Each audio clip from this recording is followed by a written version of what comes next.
Today on the Matt Walsh Show, a whistleblower from inside the child gender transition industry has finally come forward, and what she reveals is horrifying. I'll walk you through the whole story today. Also, a congressional Democrat learns that the old yelling fire in a crowded theater trope is not actually a valid argument against free speech.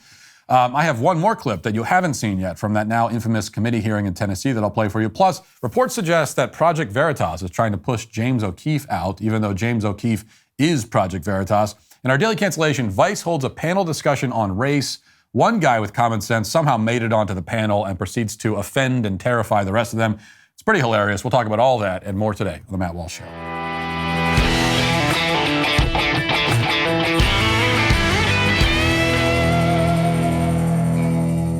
If the past couple of years have taught us anything, it's that in a crisis like a global pandemic or a natural disaster, even the basics can be hard to come by, and that's why you need to be prepared for anything. My new partners at Jace Medical are here to help. Jace Medical's mission is to empower you to be better medically prepared, even in the worst case scenarios. A great way to start preparing is with the Jace Case, a pack of 5 different courses of antibiotics that you can use to treat a whole host of bacterial illnesses, including UTIs, respiratory infections, skin infections, and much more. All you have to do is fill out a simple online form, and in some cases, jump on a quick call with one of their board-certified physicians. From there, you can ask your physician treatment-related questions on an ongoing basis. And I know that I find this very useful, especially with 6 kids now. You never know, even if it's not a pandemic or a earthquake or something, there are other emergencies that can crop up every day when you have kids. And that's why the Jace Case gives me peace of mind, knowing that my family will have what we need if the worst happens. I want you to be prepared for anything. So go to jacemedical.com, enter code Walsh at checkout for a discount on your order. That's at jacemedical.com, promo code Walsh. In the fight against gender ideology and the abuse and mutilation of children, we have been operating at a disadvantage. Well, many disadvantages. The institutions are against us, the elites and corporate interests, and nearly everyone with power is against us. Most of the platforms that we use to spread our message are hostile to the message and to us. And the activists on the other side are empowered to act with impunity, defaming us, threatening us, without any consequence. They're also evil to their core and beholden to lies, which means that they not only are allowed to do and say whatever they want, but also are willing to do or say anything. All of these are disadvantages for Team Sanity. But in spite of these obstacles, our team, Team Sanity, has made enormous headway recently. Every battle is stacked against us, and yet we have had some tremendous victories, both against the ideology and against the mutilation industry specifically. Yet, all of these hurdles create another and especially significant one, is that we haven't been able to get access to anyone on the inside of that industry, the mutilation industry. We've heard from former patients who've been mutilated and butchered and are now speaking out. They're drugged and abused and are talking about it. We've heard from doctors who've been around this industry who have seen how it operates and are appropriately horrified by it. Many people in the orbit of this industry or who have fallen victim to it have taken a stand against it. But up until this point, the threats, veiled and otherwise, and the fear of social alienation has been enough to prevent any actual whistleblowers from inside the child mutilation industry from coming forward, at least publicly. I personally have heard from medical professionals on the inside who are sickened by what they've seen, by what they themselves have done, and by what they themselves continue to do. But none of them have been willing to speak publicly and put their name on it. The potential, the certainty really, of their lives as they know them being torn apart is simply too much for them to bear. They don't have the courage to do the right thing and bear the cost of that decision. And so the child mutilation industry, the gender industry as a whole, has been able to remain, at least from a public-facing perspective, insular and closed off. It has not had any whistleblowers until now. Yesterday, a website called The Free Press published an article by a woman named Jamie Reed. And what you should know about Reed is that she spent 4 years as a case manager at the Washington University Transgender Center at St. Louis Children's Hospital. She also identifies herself as, quote, queer, and says that she is married to a, quote, trans man. Point being, this is certainly not a conservative with any sort of political axe to grind. And she's been on the inside of this gender ideology world in just about every way possible, professionally and personally.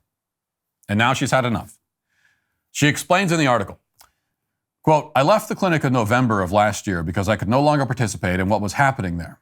By the time I departed, I was certain that the way the American medical system is treating these patients is the opposite of the promise we make to do no harm. Instead, we are permanently harming the vulnerable patients in our care. Today, I am speaking out. I am doing so knowing how toxic the public conversation is around this highly contentious issue and the ways that my testimony might be misused. I am doing so knowing that I am putting myself at serious personal and professional risk. Almost everyone in my life has advised me to keep my head down, but I cannot in good conscience do so. Because what is happening to scores of children is far more important than my comfort. And what is happening to them is morally and medically appalling.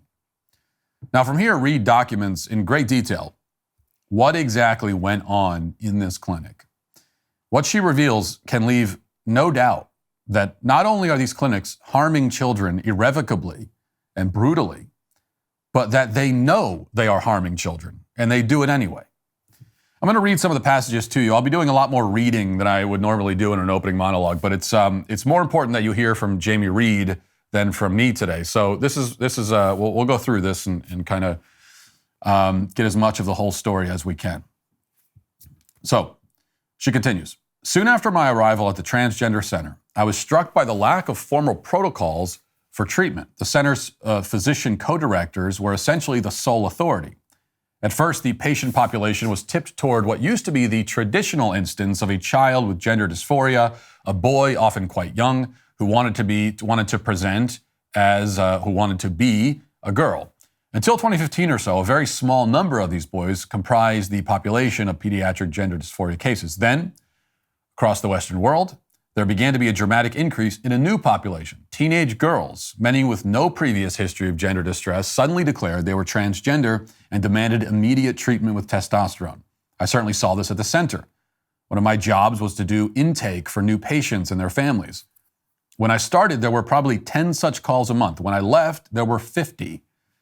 And about 70% of the new patients were girls. Sometimes clusters of girls arrived from the same high school. Now, next she explains how most of their female patients had comorbidities. Most of them were psychological comorbidities. So they've been diagnosed with anxiety or depression or ADHD. Many of them were diagnosed with autism.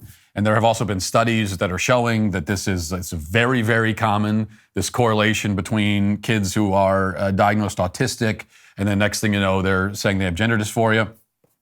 But lots of them apparently declared that they had other disorders that were entirely in their heads. So she said that that these girls would frequently claim to have things like Tourette's syndrome or multiple personality disorder, but it was all imaginary. They didn't have that. Reed says that the doctors at the clinic recognized that many of these disorders the girls had invented, and they were actually symptoms of social contagions. They'd been convinced by their friends and by the internet that they had Tourette's, so they had multiple personalities. But they didn't.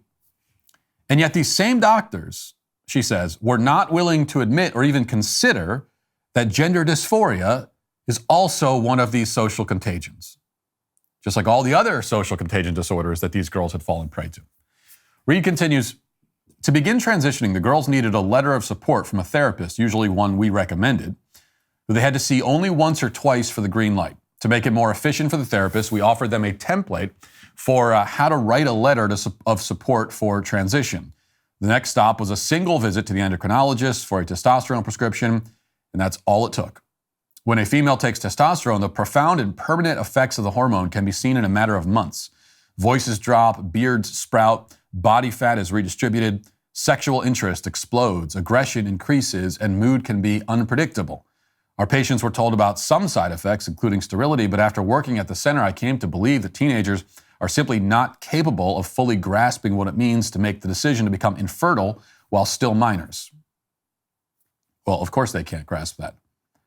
As I've said many times, it's obviously minors, obviously kids can't grasp the consequence of, choosing to be infertile or choosing to be sterile. They're giving up the possibility of having kids at a time when they couldn't know what that means. And there are many people even in their early 20s. I was one of these people. Even in my early 20s.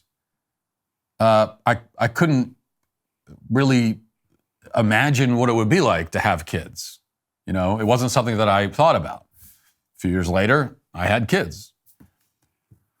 So as for what all this means, Reed explains, quote, many encounters with patients emphasized to me how little these young people understood the profound impact changing gender would have on their bodies and minds. But the center downplayed the negative consequences and emphasized the need for transition.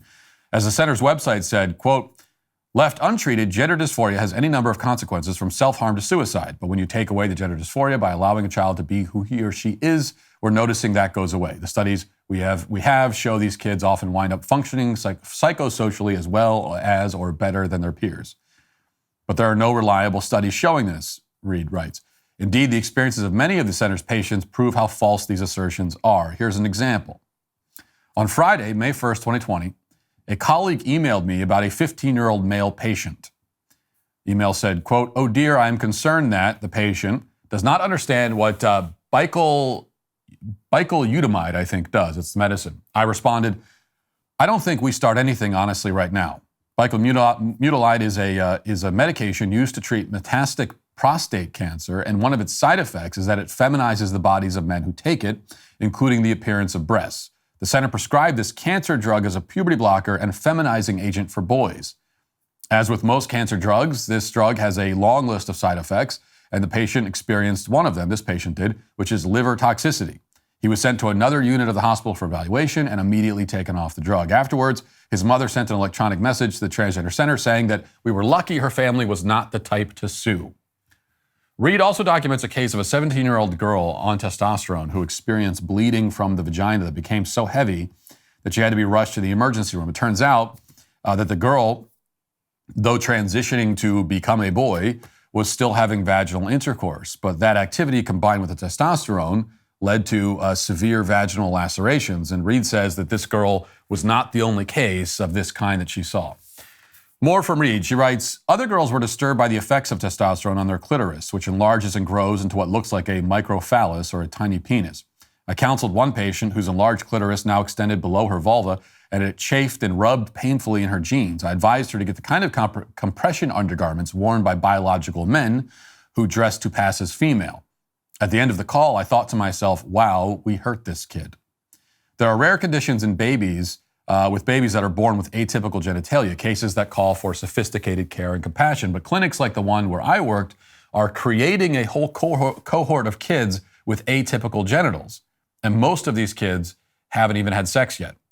They had no idea who they were going to be as adults, yet all it took for them to permanently transform themselves was 1 or 2 short conversations with a therapist.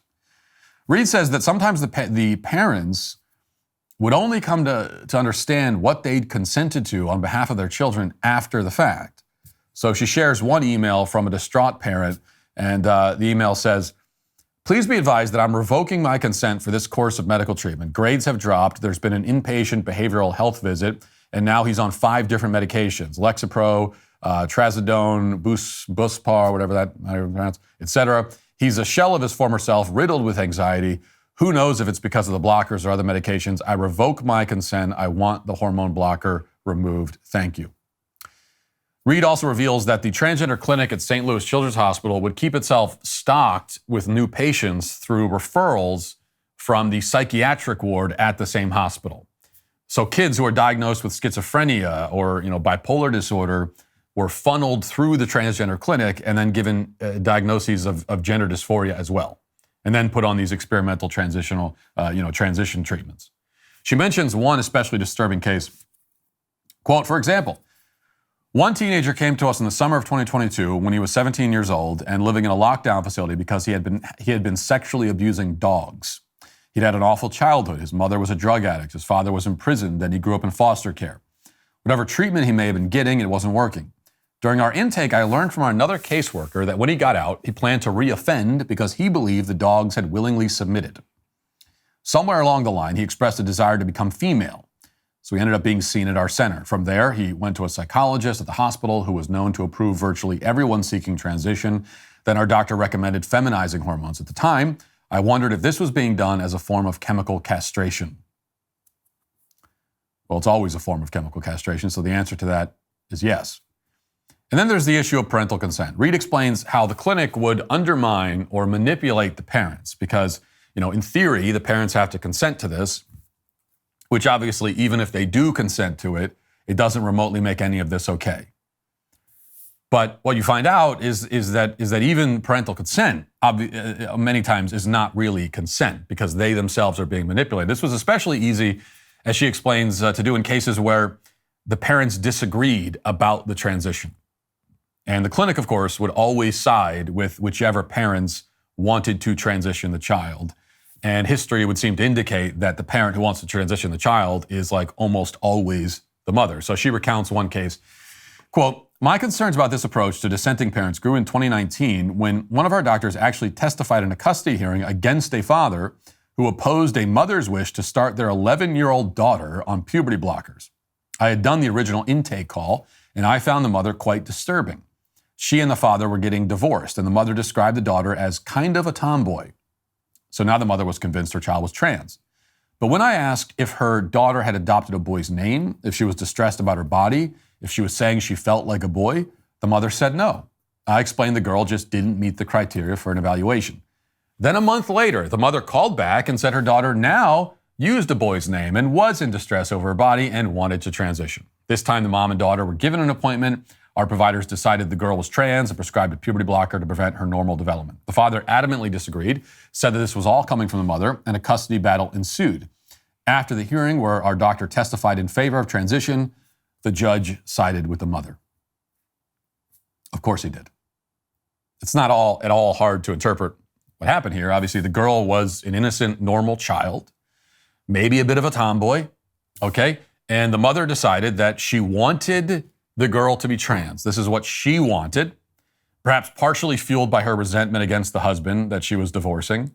Like you see, this is very, very common. As I said, that you get two parents that disagree, and it's almost always the mother. I'm not saying this has never happened, but I'm not aware of a single case where parents disagree on transition and it's the father insisting on it and the mother saying no. Again, maybe that happens. Every case I've ever heard, it's always the mom. And so the mother then learned, she called the clinic and she learned what she needs to say to get drugs for her daughter and then called the clinic back reading from that script. And now this abusive Munchausen mommy who is poisoning her daughter has custody of the child because the judge decided that the daughter is safest with the parent who wants to poison her. This is the world we live in. But it's a world that I believe can change and that we can change, and we are changing. We can put a stop to this kind of child abuse. We can defeat the child mutilators completely and bring down the entire industry nationwide. I believe that. We are winning this fight. And now with whistleblowers finally coming forward, I have hope that some sort of dam is breaking. Because what they're doing to kids is so straightforwardly evil, so unthinkably brutal and deranged and barbaric, so thoroughly indefensible that it cannot be sustained. The edifice is weak and vulnerable, and we can tear it all down, and we will. I truly believe that. But the job isn't even close to finish yet. There's a lot more to do, and we can't stop until it's done. Now let's get to our headlines.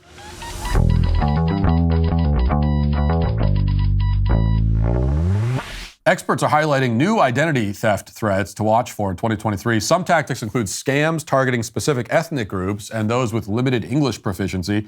Payment app scams will likely continue to increase as their popularity increases. That's why it's so important to understand how cybercrime and identity theft are affecting our lives every day. Your personal information gets exposed so often that it's dangerously easy for a cyber criminal to steal your identity. But protecting your identity can be easy with LifeLock by Norton. LifeLock detects and alerts you to potential identity threats that you may not be able to spot on your own, like loans taken out in your name. If you do become a victim of identity theft, a dedicated U.S.-based restoration specialist will work to help you fix it. Nobody can prevent all identity theft or monitor all transactions at all businesses, but it's easy to help protect yourself with LifeLock. Identity theft protection starts here. Join now and save up 25% off your first year at lifelock.com/Walsh. That's lifelock.com/Walsh for 25% off. This is from CNN. The GOP-led House Select Subcommittee on so-called weaponization of the federal government. They added a little editorialization in there, of course, with the phrase so-called, the so-called weaponization of the federal government. Well, it's not so-called. I mean, we call it that, yes, but that's because that's exactly what's happening with the federal government. Anyway, it's drawing upon a prominent ex-Democrat, two of their Republican Senate colleagues, and a former FBI agent in their first public hearing to discuss how they believe the government has been weaponized against conservatives. Multiple sources familiar with the plans tell CNN. And so this panel or this committee hearing, been a lot of committee here, a lot of news about committee hearings this week. And usually committee hearings are pretty boring, but there have been some interesting moments, including at this one. So this was, again, committee hearing about the weaponization of the federal government. And there was one exchange that I thought was interesting. This is between Jonathan Turley and Democratic Representative Daniel Goldman. Goldman wanted to explain why, he wanted to make the case for why the federal government needs to suppress speech sometimes. And so he brought up the old cliche about fire in a crowded theater. And here's how that exchange went. Does the First Amendment protect someone from yelling fire in a movie theater? Well, unfortunately, that one is not yes or no, because that's become a mantra for people. It's the Holmes Schenck line. Holmes himself walked back on that. All right. Holmes and we don't need a law class here. But you do agree, though, don't you, that the First Amendment does not protect all speech? No, there are limits to speech. All constitutional rights have limits. That's great. That's got shades of the we asked the questions here that I got at the committee hearing I was testifying from. We don't need a law class. You asked him a legal question, and he got a good legal answer, but it wasn't the answer he liked. So, we don't need a law class here, you nerd. We weren't asking for all that. By the way, fire in a crowded theater. This was, as Jonathan Turley was indicating, this is a phrase used by a Supreme Court justice in a case it was like 100 years ago, and in that case, which found that anti-war activists don't have the right to protest. It actually found that anti-war protest is not protected speech. But that case was then partially overturned in 1969. So it's essentially a legal rationale that was always absurd and has long since been made moot. Because as it turns out, you can yell fire in a crowded theater, right? You can do that. Now, if you want to even begin to try to penalize someone for yelling fire in a crowded theater, then there would have to be a bunch of conditions met. First of all, was somebody harmed by the fact that someone directly yelled fire in a crowded theater, and there was a big mob, people running out, and then someone was hurt? Did that happen? That would need to happen, first of all. You didn't need to prove that it was done maliciously. So even in the literal case of someone yelling fire in a crowded theater, there are a whole bunch of conditions that would need to be met before there's any chance of any kind of criminal charges or misdemeanor charges being filed. But here's the big thing. Here's why this analogy doesn't work also. This is the main thing. Is that obviously everyone would agree that there's certainly nothing wrong, legally or morally, with yelling fire in a crowded theater if there actually is a fire. Right? So the first thing, if it can only begin to be wrong to yell it if there is no fire, and then we got to go through all the other things, right? What did you do? You yelled fire. Did you know that there wasn't a fire? Were you doing it maliciously? Did it actually cause direct, physical harm? All those things. But if there is a fire, then not only can you yell fire in a crowded theater, but it would be very wrong if you didn't. If you saw the fire and no one else notices it, and you see it starting in the corner of the room, and you just get up and pack your stuff and walk out of the theater and leave everyone to burn to death, well, then you might have some liability in that case because you didn't say anything, or at least you should. So when you bring this over into the realm of metaphor, because when they bring up fire in a crowded theater, we're not actually talking about people literally yelling fire in a crowded theater. They're drawing an analogy. They're comparing it to something. Yet you would need to prove that the metaphorical fire isn't there. So, here's a time when they often use this. A personal example, when they use it against me or against people that are, anti-child mutilation. When we describe what we just heard, what we just heard from the whistleblower, what's happened to kids, when we describe that as child abuse or child mutilation, well, the other side, they say, you're yelling fire to crowded theater. And if one of these child mutilators, if one of these gender-affirming doctors gets hurt, well, then it's your fault. Well, yeah, that's because you're claiming that the fire isn't there, but it is. See, the fire is actually there in this case. We're calling them child mutilators, but they are. And so very clearly, we are allowed to point that out because it is actually happening. So this is a case where they want us to ignore the fire. They can't deny that the fire is there, because it is. But what they're telling us is that we have to keep our mouths shut and just let everyone burn to death. Only in this case, it's not the people in the theater burning to death, it's kids. We have to keep our mouths shut and let the children be incinerated so as not to yell fire. No. We could put all the complicated legal discussions to the side and simply establish that if there is actually a fire, not only can you yell it, but you damn well better. There was one other moment from the committee hearing that I attended on Wednesday that I wanted to share with you. And this one isn't quite as explosive as the one. It doesn't involve me. This is, but it was also interesting. Because keep in mind, it was right after they asked me questions first, and then they, it weren't really questions, but they were just using it as an opportunity to try to assassinate my character and all that. And they were done with that because they were tired of me answering them and they couldn't trap me. And then they brought an actual doctor up and started questioning him. And this is a doctor who is anti-child mutilation. He's on the pro-sanity side of it. And they tried the same credentialism thing on him. In fact, the exact same guy, the exact same legislator, tried it on him, the same thing that they did to me. But listen to how this went. What was are you a pediatric, what was your specialty? Dr. Hamada. I am board certified in I can't even talk, obstetrics and gynecology, as well as family medicine with a focus on sports medicine as well. Representative Clemens. No endocrinology or pediatrics? Pediatrics is part of family medicine, and then also with regards to endocrinology, that's a big portion of what we do in obstetrics and gynecology. And what's your formal training in that? 4 years of medical school and residency with oral and written boards and continued maintenance and certification. You're recognized. Did you do any residency in endocrinology? You're No. recognized. Thank you. Thank you.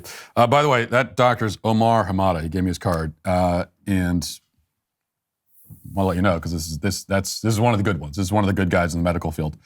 But it's great because it's the same. Again, the same guy that tried that with me. Now he brings a doctor up, and what he's trying to do, he's doing the credentialism thing, and he's trying to prove that Dr. Hamada's views don't count because he doesn't check the right credential boxes. But every box he presents, Dr. Hamada does check it, so he has to keep getting more and more specific. Well, you don't do pediatrics, do you? Well, actually, that's part of family medicine. Well, what about, what's your experience in endocrinology? Oh, yeah, well, we work with that all the time. But did you do a residency in endocrinology? Well, no, I didn't do that. Thank you, no more questions.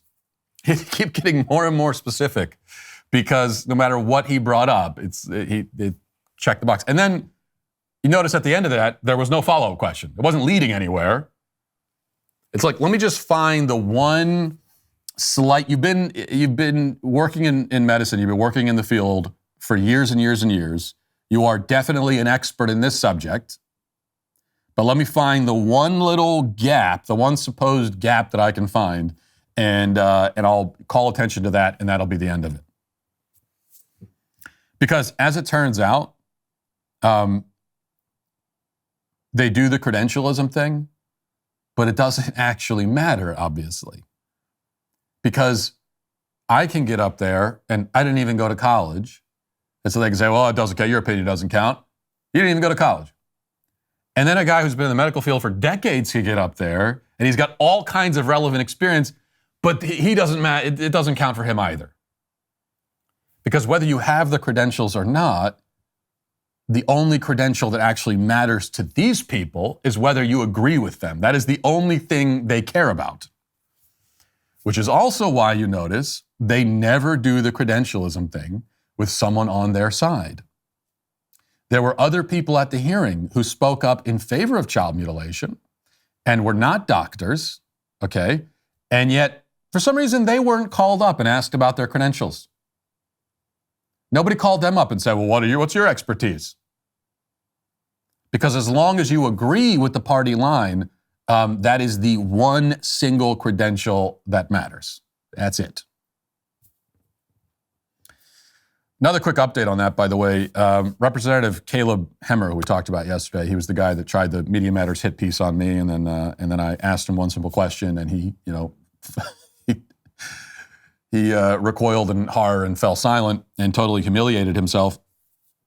And yesterday on the show, we played the clip, and I did encourage the Sweet Baby Gang to provide feedback to this elected official because I assumed, and this is the truth, I just honestly assumed that he's an elected official and he would really want to hear feedback from his constituents and even people who aren't his constituents, just from Americans and taxpayers. I figured he'd really want to hear that. I was really trying to do him a favor. But it turns out that he didn't want to hear anyone's feedback because as of this morning, Representative Caleb Hemmer had removed all the contact information from his website. He took it all down. I'm not sure if that's even legal.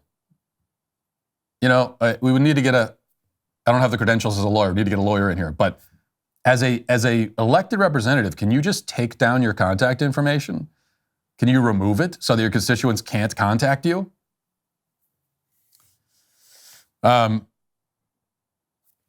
Obviously, this went a certain way, and it's not how Caleb Hemmer had planned. He thought, here's what he planned. Here's what he thought. I don't think he thought this through all the way, but what he was planning was that I would get up there and he would have his hit piece and he'd present it to me. And then I guess he assumed that I would say, oh, you're right. Well, you know what? I'm really sorry about, I'm just very sorry. And I will back away now, and I will, I guess that's what he expected. He expected me to apologize and bow my head solemnly and then walk away. And then he would have that moment and he could brag about it, he could post it, and it'd be beautiful. Didn't go that way. Instead, he humiliated himself. And then he had a whole bunch of people trying to contact him to give feedback that was probably quite negative. And then I went on Tucker Carlson last night, and Tucker played that clip and had some very critical things to say about Representative Caleb Hemmer by name.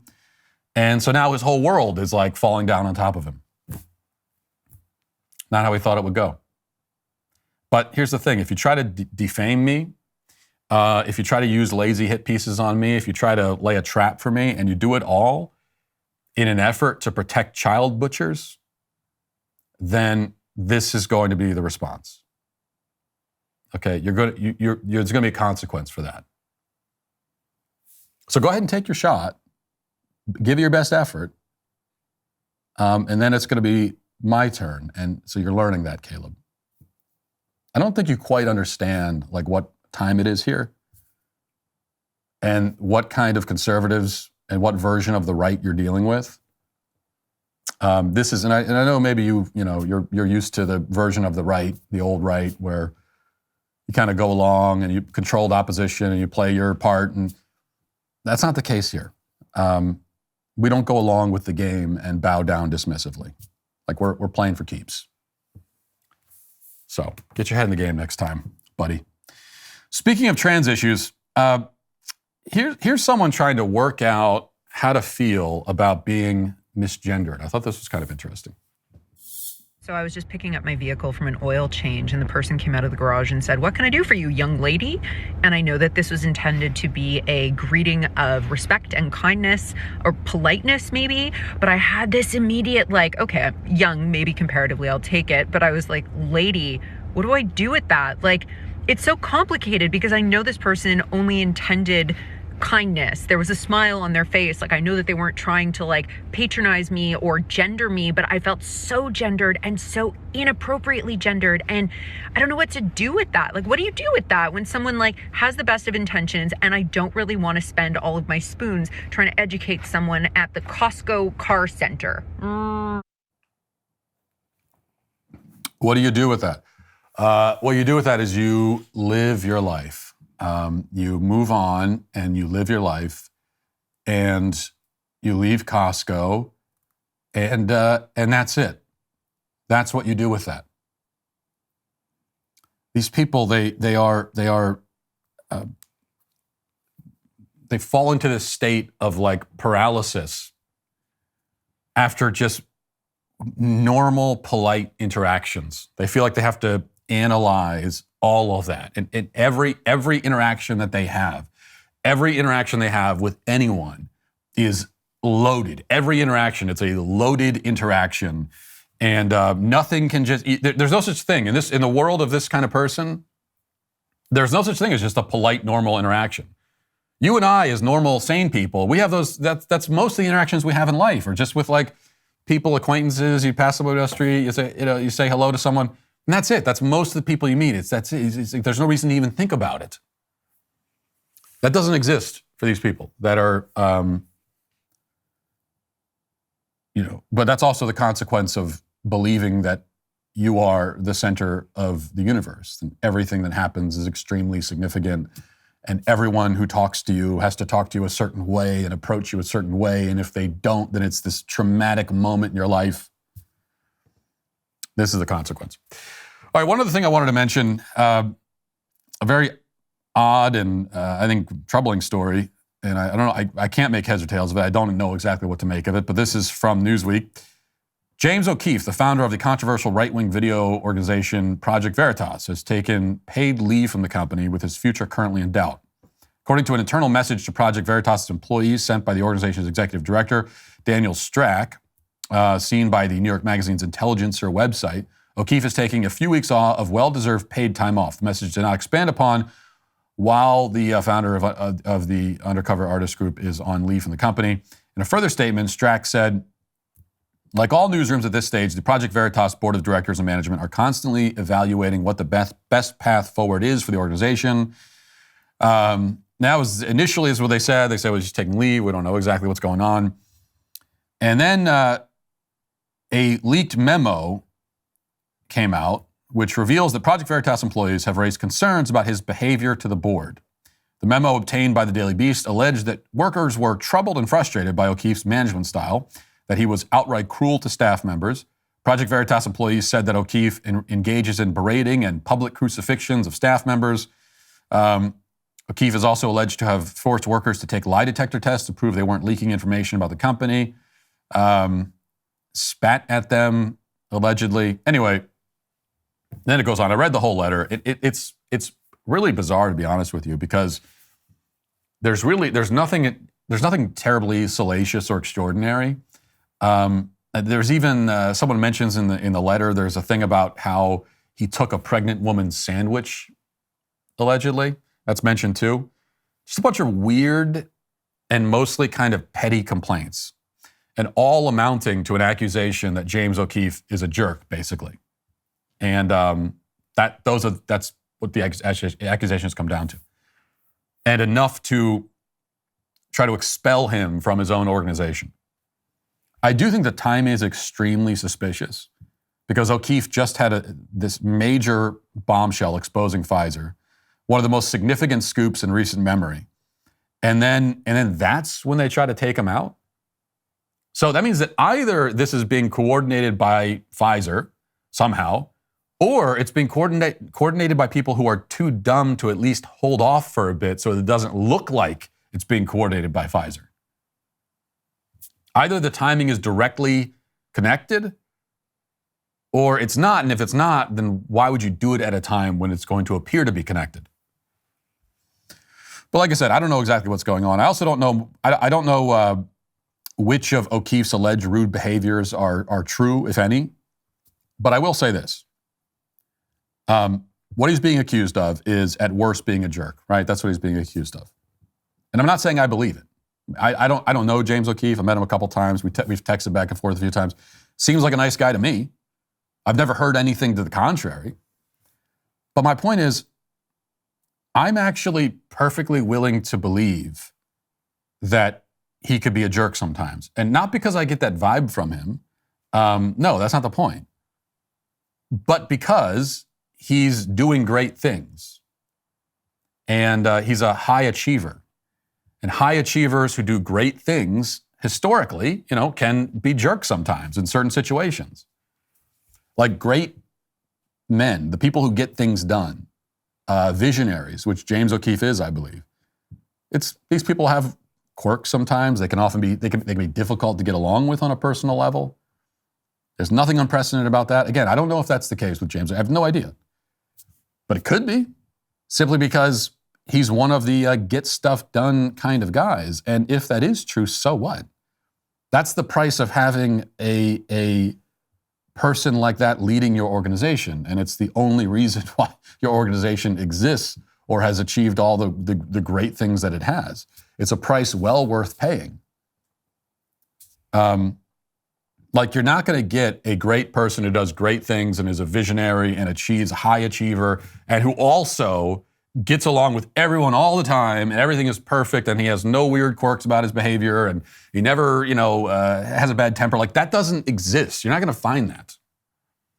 So you could find someone who's a little bit more gentle in their behavior and a little bit easier to get along with, but they're not going to have that greatness, high achiever factor to them. So I support James O'Keefe 100%. That's all that to say, all that boils down to, I support him 100%. You can't have Project Veritas without him. He is Project Veritas. And so I really hope that whatever's going on, they can work it out. Let's get to the comment section. Who's bringing shopping carts back to the rightful place? We're becoming saints here in the Sweet Baby Gang.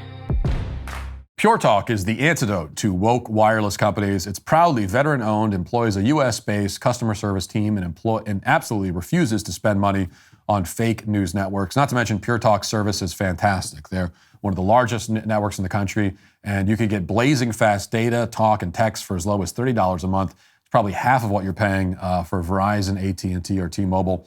Pure Talk, the no-contract wireless company, is the only wireless company to offer a 100% money-back guarantee on your first month. Don't get locked into a multi-year contract with huge penalties. Switch over to Pure Talk in as little as 10 minutes while keeping your phone and your phone number. Your first month is guaranteed risk-free, so try it. And if you're not completely happy with the service, you'll get your money back. This year, make it a goal to support companies who support you. Go to puretalk.com, enter promo code Walsh to save 50% off your first month. That's puretalk.com, promo code Walsh. Pure Talk is simply smarter wireless. Jerry S. says, Matt covertly sending the SBG after Caleb Hemmer is just too good. Was it covert? Was it actually covert? I think it was sort of overt. But sending after, that's not the way that I would phrase it. Again, just people, if there were any concerned citizens that had feedback or questions, I was simply providing them the opportunity to deliver that feedback and answer those questions. I had no idea that Caleb Hemmer would not be welcoming to that. I had no idea. I thought that he would want that. Really. Ray Parker says, I just called Hemmer's office and they hung up on me after I asked the question. So brave. And the question, by the way, so there's a new question now. I mean, what is a woman? That's a great question to ask. That's still a question. Still the question in a lot of ways. But I think there's a new the question, especially when it comes particularly to this issue of how it affects kids. Can a 16-year-old girl meaningfully consent to having her body parts removed? And that is the question, right? And anytime if you ever get an opportunity in front of a Democrat lawmaker or even anybody on the left who's supporting this, ask them that question. And I would phrase it exactly like that. Can a 16-year-old girl meaningfully consent to having her body parts removed? Can she? Because I will submit to you that nobody on that side, especially anyone with any kind of prominence, and especially if they're on camera or if it's being documented, they cannot answer it. They know they can't. So that should be the question that we ask. Ryder says, I started taking steroids at 22 after learning about the potential sterility that can occur from using them. My 22-year-old brain decided it wasn't a big deal because I was sure that I would never want kids. 4 years later, I became Catholic, stopped taking steroids, and started taking recovery drugs like HCG in a desperate attempt to undo the potential damage I had done to myself from years of testosterone injections. My view of wanting children did a complete 180. Thanks be to God, my wife is currently pregnant with our first, hopefully of many. I can only imagine how painful it will be for these kids in 10 years when they snap out of the delusion and realize that it really is too late for them and the damage is done.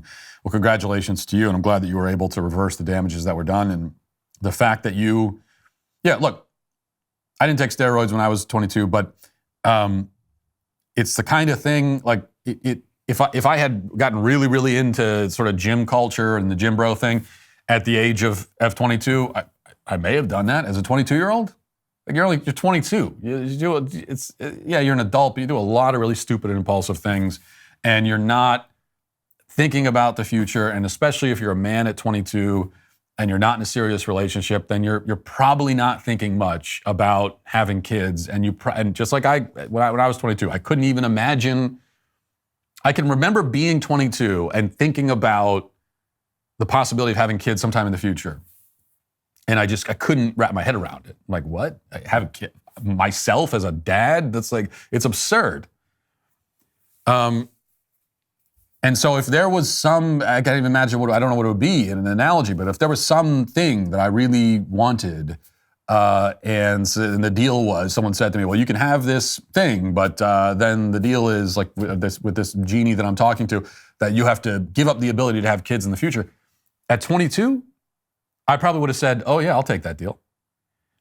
At 16, I definitely would have taken it.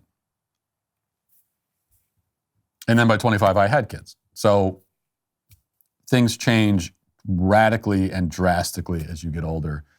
That's just the reality. Let's see. Go Chasing Waterfalls says, I love your approach, Matt. I've taken to using your method of asking a very simple question, have leftists explain their abhorrent views, and never are they able to do anything other than back away like cowards or pivot to something totally unrelated. Well, the questioning sort of approach is, I wouldn't call it my approach. Like I didn't invent this. I didn't invent the idea of asking your opposition questions trying to get them to clarify their own position, but it is, I think, far and away the most effective method, especially these days dealing with the modern left, where they truly can't define any of the words that they use. That's the truth. Everything is malleable. Everything has to be, because this is the consequence of being a relativist. And so when you demand that when you take kind of the what is approach, well, what is that? What is that? Use this word. What does that mean? They'll try to treat it like semantics. They'll treat it like it doesn't matter. But of course, that's absurd. The meaning of the words that you're using to convey your position, that can't be semantics. Like we can't have a conversation until I understand what you're trying to convey. So yeah, as I said, I think that this is a method that I would love to see people use more and more. Crane & Company will be hosting a live Super Bowl watch party this Sunday for Super Bowl 57. You can join the live stream at 6 p.m. Eastern, 5 p.m. Central on YouTube at Daily Wire Plus to get in-depth analysis and live betting tips without all the woke commentating. Head on over to Crane & Company's YouTube page, like and subscribe, and be sure to tune in this Sunday. Also, to celebrate President's Day this year, the Daily Wire is launching our Presidents for Sale sale with 40% off new annual memberships. The big guy got 10%. Well, we're going to give you 40%. Get access to the world of Daily Wire Plus with fearless documentaries, gripping movies, Dennis Prager's The Masters Program, and the entire library of Dr. Jordan Peterson's work, including his new productions like Exodus and Logos and Literacy, all available to watch right now. Coming down the pipeline to a TV or laptop near you, there's new episodes of Ben Shapiro's The Search, Exodus Part 2, and then our much-anticipated DW Kids content, and then Pendragon later this year. To sweeten the deal, we're also giving you up to 40% off select items in the Daily Wire shop. All of that if you take advantage of our Presidents for Sale sale today. Just go to dailywire.com/subscribe to become a member today. That's dailywire.com/subscribe. Now let's get to our daily cancellation.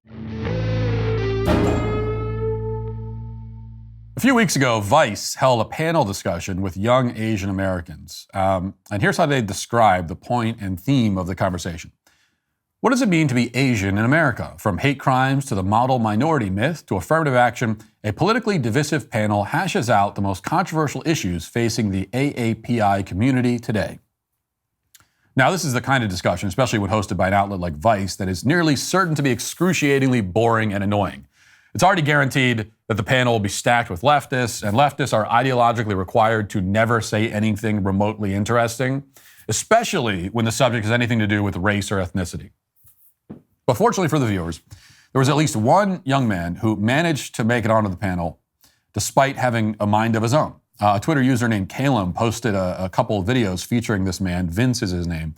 And his contributions to the conversation are quite interesting. The clips are revealing and instructive and also kind of hilarious, not because of what Vince says. I mean, what he says is good and is correct, but there's nothing hilarious about saying something that's true. What makes it funny is because of how the other people on the panel react to him saying those things. So watch this. Assimilation. Is it a good thing? Is it a bad thing? Is it a burden? Is it an opportunity? I think assimilation is not just a great thing, it's a necessary thing. No society can hold together where people have nothing in common, they don't speak the same language, they don't practice the same things. And, you may look at something like just food habits or what you eat and think that's fairly frivolous. But the truth of the matter is that on a broader level, when we're talking about more big picture things, differences in race, culture, religion, all these things, people have fought wars, violent wars, killed each other over these things for thousands of years. If America is to hold together, assimilation, not just good or bad, necessary. I don't think it's going to be possible for America to survive as a stable, functioning society if people don't, to some degree, say, well, here's what we're going to commonly agree upon. But who gets to choose it? The majority culture, I suppose. And what's majority culture? The people with power. And who's people with power? Who's people with power? White people. Well, I don't know if that's... I'm gonna say it. Yeah. White people. It's okay. I don't know if that's necessarily so true. I mean, wait, can you unpack? Let's elaborate. I don't think a particularly white, quote unquote, interest controls things like in America. Pop culture. Do you believe white supremacy exists? I think there are people who believe in it. I think there's people who all believe that their race is superior. So you don't believe in white supremacy? Do you believe America's a white supremacist state? No, not at all. And not found. No white supremacist state would even allow us to be doing this. I don't understand. So white supremacists, there's just KKK people walking. Actually, I go around New York City. I notice that, I guess Brooklyn a little bit different. Most of the people here are not white, and they're doing their thing. So I don't understand. What does doing their thing mean to you? Going to work. Are they making the same amount of money? I gotta say, I like this Vince guy. I mean, I like him for all the reasons that everyone else on the panel is shocked and horrified by him. First of all, his point about assimilation is obviously correct. A nation must be bound together, united by more than just the simple fact that all of its people exist inside the same geographical boundary. And that's even more the case today when the geographical boundary is so porous and apparently, according to this administration, negotiable. So we have to have something else holding us together. To be a people, not just people, but to be a people, we must have a shared culture, shared values, shared traditions, a shared language. Without those things, you end up with fracturing and division, and that leads to violence, and that leads to chaos and dysfunction, all of which we're experiencing today. Of course, everyone else in the room is offended by this notion, mostly because they're conditioned to be offended by it. These are automatons operating based on their programming. That's also why the obnoxious girl in the front row has purple hair. She can't help but become a parody of herself.